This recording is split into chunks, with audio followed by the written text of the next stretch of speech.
Hello friends, आज आपण इथे मेथीची दाणे घेतलेली आहेत. आपण हिला आता कच्चेच मिक्सर करणार आहोत आणि हिचे लाडू बनवणार आहोत. आता हे आपण बारीक पावडर केलेलं आहे. आता कच्च्या दुधामध्ये हिला भिजून 4 ते 5 तास भिजवून ठेवायचं. हे असं घट्टसर झालेलं आहे. आता याला थोडं मिक्सरमध्ये फिरून घेते, म्हणजे जे पूर्ण गाठी फुटते. झाले 4-5 तास भिजवून मेथ्याचं पावडर. 1 वाटी साजूक तूप गरम झालेलं आहे आणि आता मेथ्या बारीक केलेलं पावडर ह्याच्यात टाकून स्लोवर भाजून घ्यायचं. अगदी तूप सुटेपर्यंत भाजून घ्यायचं. हे खारका वाटीभर आहे, असं फोडून घेतलं त्याचं पावडर बनवून घ्यायले.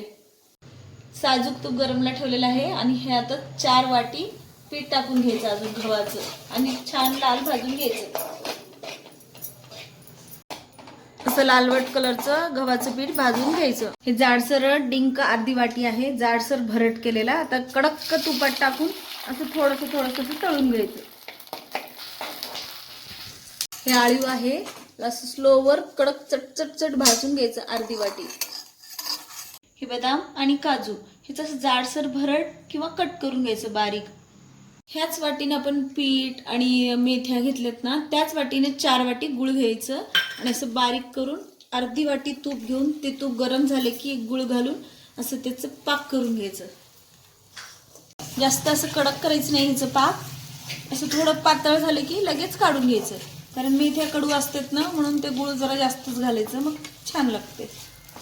आता हे गुळ असं पातळ पडू द्यायचं तुपामध्ये आणि असं पाक केल्याने करायचं. आणि इथं मेथ्यामध्ये मी डिंक तळलेला घातलेला आहे.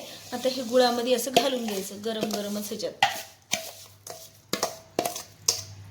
आणि ह्यात ड्रायफ्रूट ते कट केलेले काजू बदाम, हे खारकेचं पावडर, हे 1 वाटी खोबरं किसलेलं, तुम्हाला लागलं तर जास्त पण घालू शकता. आणि हे आळीवचं पावडर आहे भाजून केलेलं.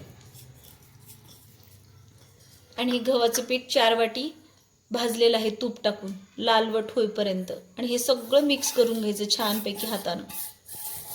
हे थंड झालेलं असं छान मिक्स करून असं लाडू बांधून घ्यायचं. बघू शकता फ्रेंड्स, आपले लाडू बनवून तयार आहेत. आणि हो, माझ्या चॅनलला लाईक, शेअर आणि सबस्क्राईब करायला विसरायचं नाही.